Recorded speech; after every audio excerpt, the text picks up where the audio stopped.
ಧರ್ಮದ ಸಮಿತಿಯ ಎಲ್ಲ ಧರ್ಮದ ಹಿರಿಯರಿಂದ ಈಗ ನಮ್ಮ ಮಕ್ಕಾ ಮಸೀದಿಯ ಮುತಲ್ಲಿಗಳಾದಂತಹ ಬಂಕಾಪುರ ಅವರಿಗೆ ಕೂಡ ಸನ್ಮಾನ.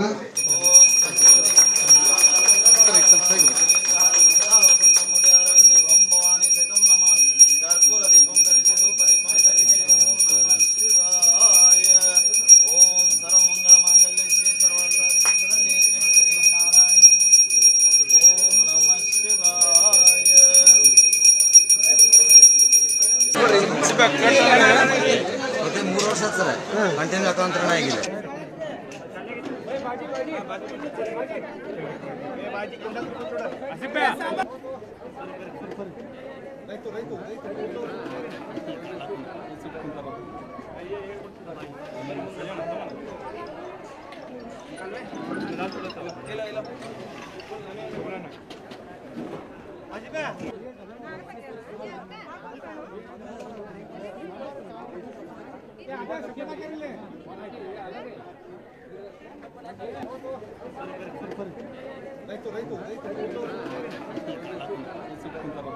ಕೊಡ್ತೀನಿ. ಏನೇನು ನಿಮ್ಮ ಕೆಲಸಗಳು, ನಿಮ್ಮ ವಾರ್ಡಿನ ಕೆಲಸಗಳದಾವ ಅವೆಲ್ಲ ಪ್ರಪೋಸಲ್ ತೊಗೊಂಡು ಬರ್ರಿ, ಎಲ್ಲವನ್ನೂ ಕೂಡ ಸ್ಯಾಂಕ್ಷನ್ ಮಾಡಿಸಿ ಕೊಡ್ತೀನಿ ಅನ್ನುವಂಥದ್ದು ಆಶ್ವಾಸನೆ ಕೊಡೋದ್ರ ಮೂಲಕ ಹೆಚ್ಚಿಗೆ ಸಮಯ ತೆಗೆದುಕೊಳ್ಳೋದು ಬೇಡಲ್ಲ. ಪೂಜೆ ಮಾಡಿಬಿಟ್ಟು ಪಾಪ ಎಲ್ಲ ತಾಯಂದ್ರ ಹೊಟ್ಟೆ ಕಾದ್ಕೊಂಡು